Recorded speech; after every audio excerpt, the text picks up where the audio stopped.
स्वागत है आपका आपके अपने YouTube चैनल इको स्कूल पर। जो आज हमारा डिस्कशन का टॉपिक है वो है मुद्रा की पूर्ति का माप कैसे होता है। ठीक है, यानी कि ये पता लगाने के लिए कि मुद्रा की कितनी पूर्ति हो रही है, इसका माप कैसे लगाया जाता है, आज हम इसी के बारे में डिस्कस करेंगे। तो मेरी आपसे एक छोटी सी गुजारिश है, जो हमारे न्यू सब्सक्राइबर हैं प्लीज़, जो न्यू व्यूअर्स हैं वो चैनल को सब्सक्राइब ज़रूर कर लें।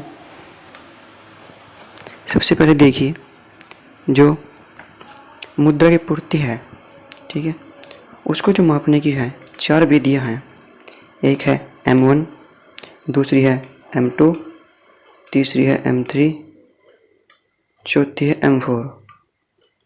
M1 में क्या होता है? M1 जो है पूर्ति की एक संकुचित धारणा है, ठीक है, और M2 है जो पूर्ति की नॉर्मल धारणा है, और जो M3 है वो भी एक पूर्ति की मतलब नॉर्मली धारणा है। जो मेन है वो M4 है, ये पूर्ति की विस्तृत धारणा है, ठीक है, विस्तृत धारणा। जो M1 है वो संकुचित है और M4 जो है वो विस्तृत है।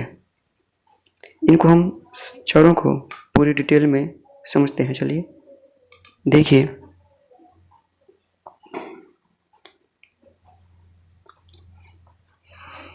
जो हमारी पहली है M1 मुद्रा की संकुचित धारणा, इसमें क्या होता है? यह जो मुद्रा की पूर्ति का सबसे महत्वपूर्ण तत्व है, ठीक है। जो M1 धारणा है इसमें आगे 3 पॉइंट है। पहला है जनता के पास कितनी करेंसी है, और जो दूसरी बैंकों की मांग जमा कितनी है, और तीसरी रिजर्व बैंक के पास कितना धन जमा है, ठीक है। ये तीनों धारणाएं इसमें हैं, ठीक है। तो सबसे पहले जो पहली धारणा है M1 धारणा है, जो मुद्रा की पूर्ति के जो सबसे पहली माप है M1, उसके भी आगे 3 पॉइंट है जो मैंने अभी आपको बताया। पहला है जनता के पास कितनी करेंसी है, ठीक है, और बैंकों में कितना पैसा जमा है, ठीक है, और तीसरे है रिजर्व बैंक के पास कितना धन जमा है। ये हमारी मुद्रा की जो M1 धारणा है उसमें आ जाता है। आगे है M2 जो मुद्रा की पूर्ति की धारणा है। ये भी इसमें क्या होता है?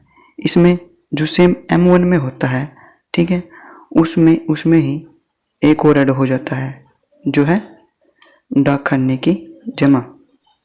M2 में जो M1 में ही एक और ऐड हो जाएगा, वो क्या ऐड होगा? डाक खाने की मांग जमा, ठीक है। M1 में था, जो M1 में था वो सेम रहेगा, बस इसमें एक और ऐड हो जाएगा, जो डाक खाने की मांग जमा है वो कितनी है, ठीक है। अब आते हैं तीसरे पॉइंट पर। तीसरा पॉइंट क्या है? तीसरे पॉइंट में भी जो सेम M1 में है वही रहेगा। जो हमारा तीसरा पॉइंट है, तीसरे पॉइंट में क्या हो जाएगा? M3 में हो जाएगा M1 प्लस बैंकों की जो समय जमा है, ठीक है। इन दोनों को मिला के हमारी M3 धारणा बन जाती है। और चौथी धारणा क्या है, जो सबसे विस्तृत है, सबसे मेन है, इसमें क्या होगा? मुद्रा की पूर्ति की व्यापक धारणा है, ठीक है। हमें पता ही है कि मुद्रा की पूर्ति व्यापक धारणा है। इसमें M3 के अलावा एक और ऐड हो जाएगा। वो क्या ऐड होगा? जो डाक खानों की जो कुल जमा है वो इसमें ऐड हो जाएगी। M4 में देखिए क्या होगा? M3 प्लस डाक खानों की कुल जमा, ठीक है। मैं आपको इसको एक चार्ट से समझाता हूँ, आप इसको देखना, इससे आपको और अच्छे से समझ आ जाएगी। देखिए, मुद्रा की पूर्ति, ठीक है, इसमें क्या होगा? M1 होगा, M2 होगा, M3 और M4, ठीक है। M1 में आपको पता ही क्या है? करेंसी कितनी है, बैंकों की मांग जमा, और रिजर्व बैंक के पास कितना पैसा जमा है, ठीक है। ये हो गए M1। M2 में देखिए क्या होगा? M2 में M1 तो आ ही जाएगा, और उसमें क्या हो जाएगा? डाक खाने की मांग जमा, ठीक है, सिर्फ एक और ऐड हो गया। अब तीसरा देखिए क्या होगा? M3 में क्या होगा? M1 में बैंकों की समय जमा ऐड हो गई, सेम बिल्कुल वही है, सिर्फ एक या दो और ऐड होते जा रहे हैं। M4 में क्या होगा?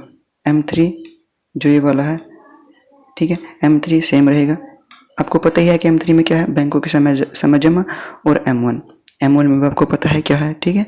इसलिए M4 में आपको पता है कि M3 है, और डाक खानों की कुल जमा NSE को छोड़कर।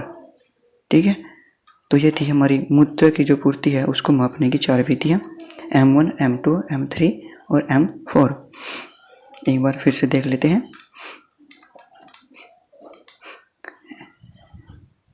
M1 में करेंसी, बैंक की मांग जमा और रिजर्व बैंक के पास कितना पैसा जमा है। ये हम मुद्रा की पूर्ति को माप रहे हैं कि मुद्रा की इतनी पूर्ति हो रही है। आगे M2 में M1 डाक खाने की जो कुल मांग जमा है वो जो डाक खानों में है। ठीक है, और M3 में क्या हो जाएगा, ये वाला, ये सारा। ठीक है, M1 और बैंकों की समय जमा। ठीक है, और M4 में क्या होगा, जो ये पूरा M3 है ये आ जाएगा और एक और ऐड हो जाएगा, डाक खानों की कुल जमा। ठीक है, M2 में डाक खानों की मांग जमा थी और M4 में डाक खानों की कुल जमा है। तो ये थी हमारी 4 विधियाँ।